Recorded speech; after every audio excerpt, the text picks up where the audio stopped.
We have to tell our own story. That's right. Nobody else can. That's right. And that's one of the important things about Michael in this film. Michael shows a connection between us and people of color. Yes. Now, we are the first people on earth. And if you start studying and looking around, we populated the rest of the earth. So if you go around to every continent and scratch below the surface of that society, you're going to find some African influence. That's right. And what Michael's film shows is that the first civilization in Mesoamerica, or South America, Americas, or whatever you want to call it, was the African influence, Teach. was African. And so that's what I like about Michael. He's a brother of many talents. Yes, he is. But he's made a commitment to do something for black people, for African people. And he's not only has worked in Mexico, but he's done a lot of work in Haiti.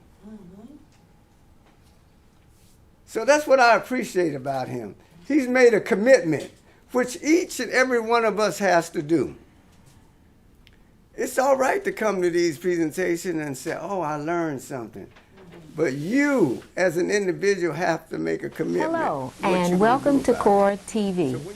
My name is Dr. Binkubwa Tandiwe, and today we have a world-renowned photojournalist with us. His name is Michael Christopher. Excuse me. Let me tell you a bit about him before I introduce you. He studied photography at the Los Angeles City College as well as the Otis Parsons Institute of Art. He produced and directed numerous multi-level educational videos and films. He has done premiere videos for Nina Simone as far back as 1981, and he's also been involved in producing Christian ministry films and videos. He has been featured in numerous national and international magazines and publications. Recently, Mr. Christopher has turned to a focus on West Africa, where he has visited many nations, and he plans on using his project in West Africa to help eradicate misconceptions about African culture. So first, we will now introduce Mr. Christopher to you, and he will introduce us to why he's doing what he's doing and fill us in a bit on exactly what he's doing at this point. Yes. Well, first of all, it's a pleasure to be here. And one of the reasons why I decided to focus on this project, Black History, is because during the time in the 60s, back in the South, that's where I was born, back in Baton Rouge, Louisiana, and I noticed at a very young age that Black History was not taught in the school system. So that's one of the reasons why I decided to focus on Black History. Also, I have read numerous books on Black history, and I found out that these books was not written by African Americans. It was done from another standpoint, from another nationality standpoint. And that's one of the reasons why I decided to take it up on myself to go out and do this type of research. Okay. So then I presume you're stating that there is some relevance to the fact that people other than ourselves wrote our history. Right. So in what ways do you transform what has been placed in our minds about where we come from and who we are? What do you contribute to that, correcting that history? Well, first of all, I correct it through photographs because books have been written on this subject thousands of times for the last 40 or 50 years, but for some reason people can't understand by reading these like 475-page books that professors and scholars have presented to us. So I tried to do it a different way, in a different form, by doing it by photographs. We recently watched a documentary about the Haitians who were brought over to Savannah, Georgia in 1870 to help fight a losing battle between the North and South. What's crazy is that this was never written in history books or taught in school about King Henry Christophe and the thousands of Haitian soldiers who were sent over and were responsible for helping win the Silver War. We want to thank Mr. Christopher for the work he's doing to educate us about the rich history of time. As far as history goes, you know, we understand that Chris has done a tremendous job in traveling pretty much the world, but traveling to different parts of the world, Australia, Africa, Haiti. Let me ask a question to the audience here. How many of you guys have had a chance to travel by a show of hands? It's a good number of people that like traveling. So you got to understand about traveling how much work goes into traveling. Plane tickets, cash, you know, reservations and where you're going to stay, you know, food, all of that. All these things play a big part. So when you're traveling, you have to think about what's going to happen ahead of time, and even when you come back from traveling. So, you know, with traveling, think about this for a second. Whenever you go to these different places, sometimes you may have friends there, or meet people there, or even neighbors that you live with around the corner from you. Think about this for a second. So they get the full service. So Michael comes up to me and introduces himself, and I'm trying to figure out what. I go, hi, how you doing? Because I'm busy, you know, I'm sick. And he says, he's real humble and quiet, you know how he is, you know. And yeah, you know, so what do you do? And, you know, and I told him about it, and I'm like, you know, what is up with this guy? You know, he just understand I'm busy, you know, but I'm being polite to him. And so he says, well, I go to Haiti, and he's going to Haiti and everything. And so I looked at him, I said, my footprints around the world. And he said, why did you name it that? I said, because, well, you know, I seen a child on Facebook, on the computer one day, and the little girl was sitting there on a little wood piece of raft, and she had no shoes on her feet, and she was way across the world. I said, one day I want to get around the world and be able to help children around the world, you know. It just really just took my heart, you know, not just here in Los Angeles, California, in the United States, but around the world. And he says, I'm going to go to Haiti, and I'm Haiti, he told me that. And I said, you know, bought some socks, you know. So I said, well, you know, socks for the kids. So when he walked away, I told my partner, I told her, my vice president, I said, girl, he's probably going to take them socks and run off somewhere. He's not going to take them socks to Haiti. We're in Leimert Park. The dead part of it where everything is happening right now. And I just didn't think nothing of it. I looked around for him to say something else to him, and he was gone, you know, and he was gone. And I go, where'd that man go? And he has disappeared. So I truly believe he's a guardian angel, and he's just down here with us for a little while, you know, to do a bit for God.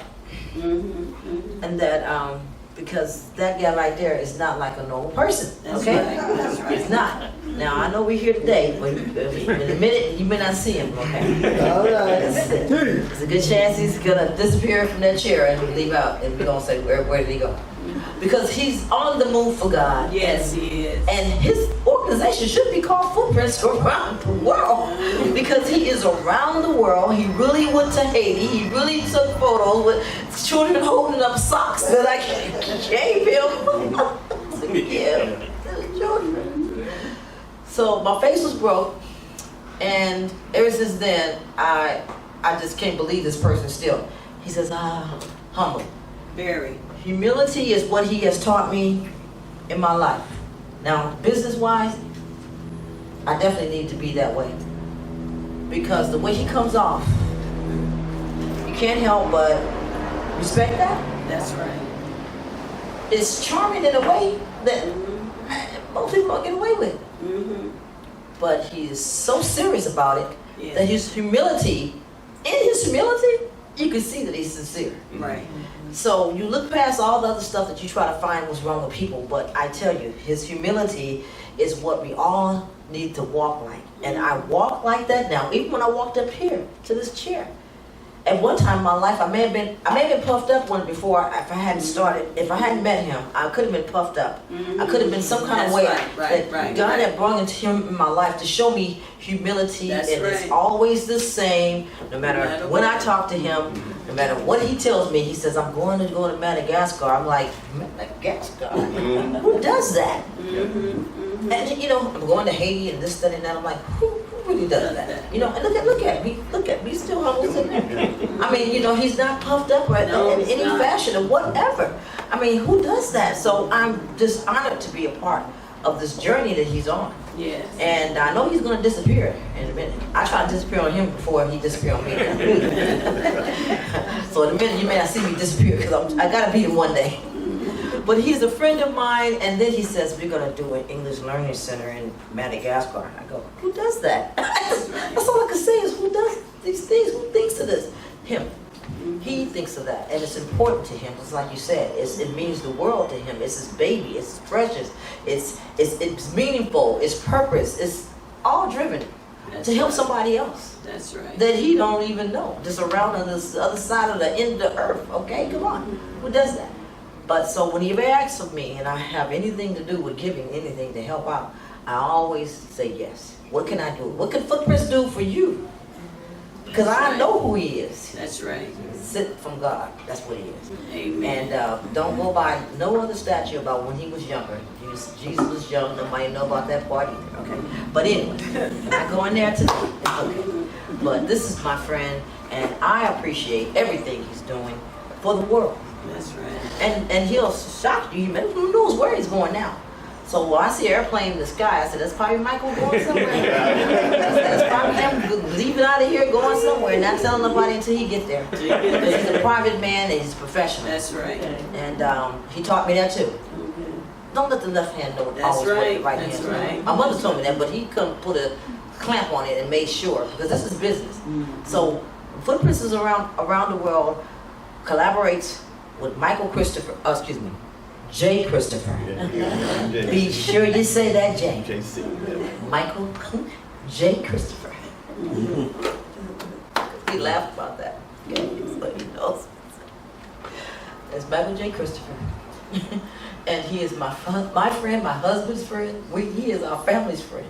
And whatever I do or go or what am I doing, Michael can pop up out of nowhere and be there. I'll tell him that it's about 2 months beforehand, and he'd be way in Egypt somewhere, in Cairo or whatever. And next thing you know, he's standing there in a photo with me, like, where did you come from?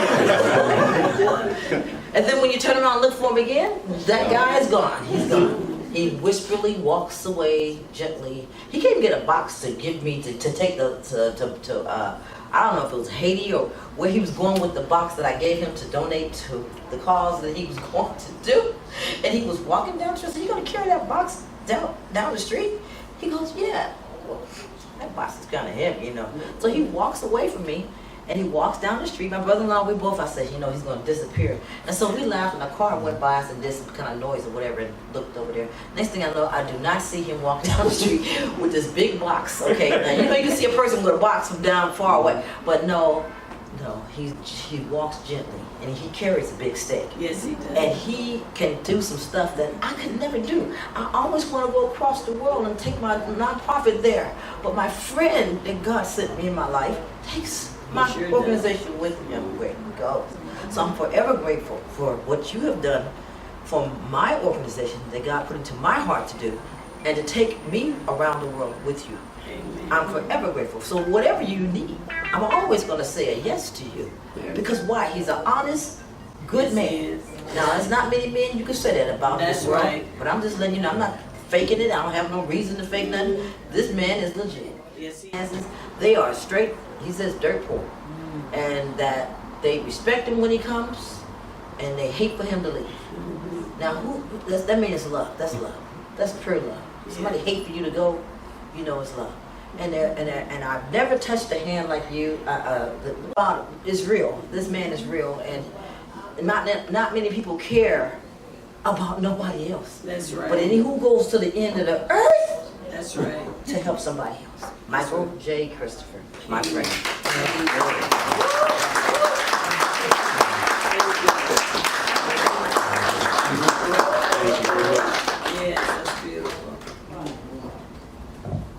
Thank you very much, Ms. Julie. I was going to ask her some questions, but in her conversation, I was like, in my hand, so she answered my questions I was going to ask her, so good job. I'm now going to turn the mic over to Ms. Dr.